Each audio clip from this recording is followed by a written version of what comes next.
Julius Robert Oppenheimer was the architect of a device which has created the greatest moral dilemma ever faced by mankind, the potential for nuclear annihilation. Oppenheimer worked on the Manhattan Project. He headed the team that helped create the world's deadliest weapon, the atomic bomb. Then, when he saw the destructive force of his creation, he began lobbying for arms control, had his patriotism questioned, and his career cut short. Well, when I was a kid, I had three professions in mind. One was science, about which I didn't know much. One was architecture, and one was poetry. I still don't know. Well, like everybody else, I got fascinated by his personality, his style in physics, the kind of thing he was interested in. He was an exciting man to be around. There are secrets about the thoughts and intentions of men. Sometimes they're secret because a man doesn't like to know what he's up to if he can avoid it. He was shipped to the Sangre de Cristo Mountains, just northeast of Santa Fe, and spent the summer riding horses and chowing down outdoors, and became a healthy person again. But right across from the Sangre de Cristos was this giant caldera volcano, on the slopes of which was a place called Los Alamos. And that was his first encounter with it. When he first started teaching, he really terrified the students. Well, first of all, he had no idea at what level to teach, but also he had a very sharp tongue. It could be very nasty. And he was so quick and impatient. But by the time I arrived, he had learned a great deal. As a matter of fact, his lectures were really great. They were inspiring somehow. Almost everybody took his course at least twice. And there was one Russian girl who tried to take it a third time. And Opie said no. She went on a hunger strike. And he finally had to break down and let her take it again. That was, I had to preach this. People were not aware of it. We must have the bomb before the Germans. It was a desperate war, that was going on. And we were, of course, all afraid that the Germans would get it first. And we were willing, in fact, to do anything required in order to make sure they were defeated. Very surprising. First of all, you wouldn't expect a theoretical physicist to be director of a lab, which was really not theoretical at all, but actually just to produce a product. We believe that his brother Frank was a member of the Communist Party.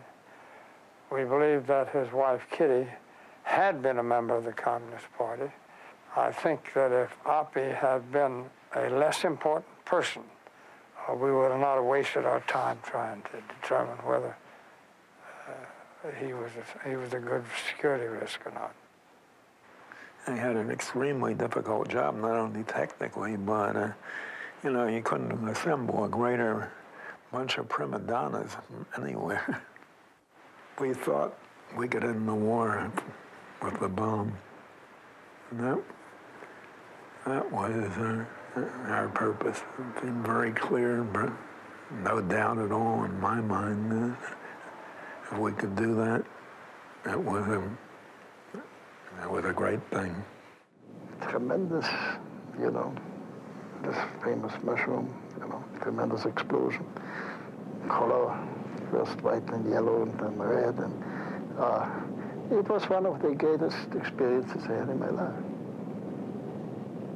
And I wished only that it would never exploded over inhabited areas. We knew the world would not be the same. Few people laughed. Few people cried. Most people were silent. I remembered the line from the Hindu scripture, the Bhagavad Gita, Vishnu is trying to persuade the prince that he should do his duty, and to impress him takes on his multi-armed form and says, "Now I am become death, the destroyer of worlds." I suppose we all thought that one way or another.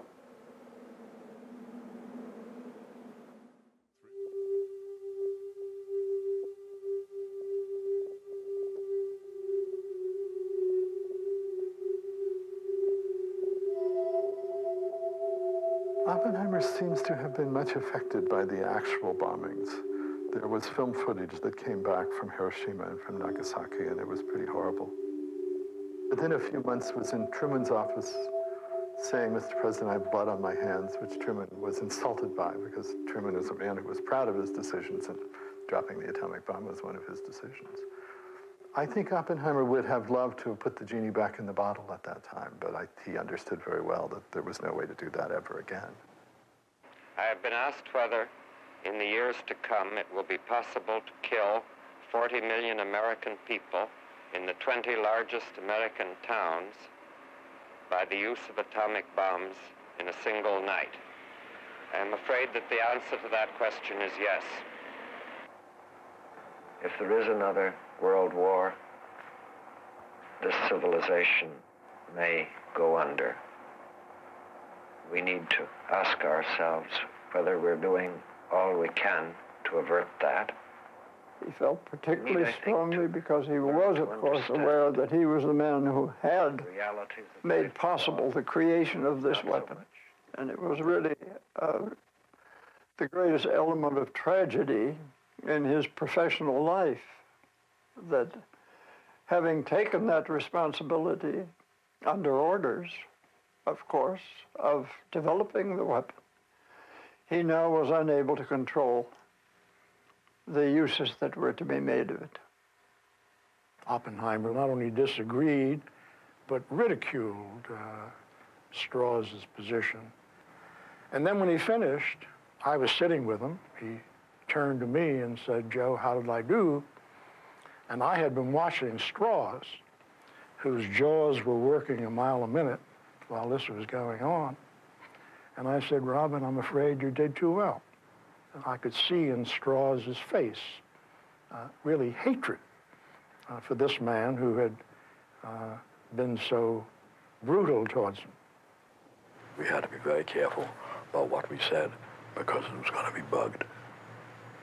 And if you really had something quite secret to say, you better go out and walk in the park or something. I think Robert Oppenheimer felt he was doomed. I had that feeling that he thought this was going to end up with a denial of clearance. They described to me what was going on in the hearings, and I thought it was outrageous, and I recommended very strongly that they walk out, because this was a no-win situation for Robert Oppenheimer. And I once said to him, "Robert, there isn't a university in Europe that wouldn't have you momentarily if you wanted to come onto their faculty. Why do you submit to this? Why don't you go over and take a professorship over there?" And the tears came to his eyes, and he said, "Tim, I happen to love this country." There is more than Dr. Oppenheimer on trial in this room. The government of the United States is here on trial also. Our whole security process is on trial here, and is in your keeping, as is his life. America must not devour her own children, Mr. Chairman and members of the board. He got it at the time when it was harmless to give it to him, you know. It wasn't very nice. He should have gotten him years before. I thought his spirit was broken. He spent his time writing and lecturing and running the institute, but his heart wasn't in it. I think he aged a lot. And then of course, at almost the same time, he got cancer of the throat. And and he really wasn't well.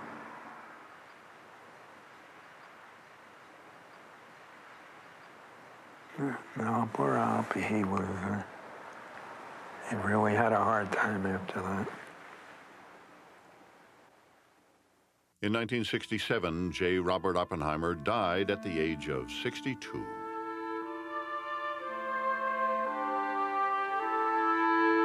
During that brief hour at Los Alamos, all his forces were harnessed to that one objective, and he performed brilliantly.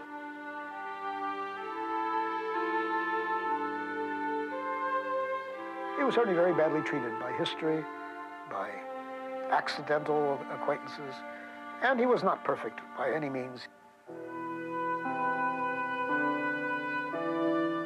Everybody has tried to explain what was so fascinating about Uppy's personality, and nobody's ever really succeeded.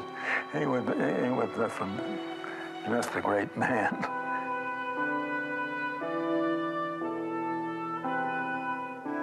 But at last he did something in the world, you know. It may not be something we like having been done. He built the first atomic bombs. They were demonstrated on 2 Japanese cities, and they changed history. So tragic he may have been, but his was not a lost life. And he had that moment of historical significance, I won't say greatness, that he dreamed of having. We remember Robert Oppenheimer.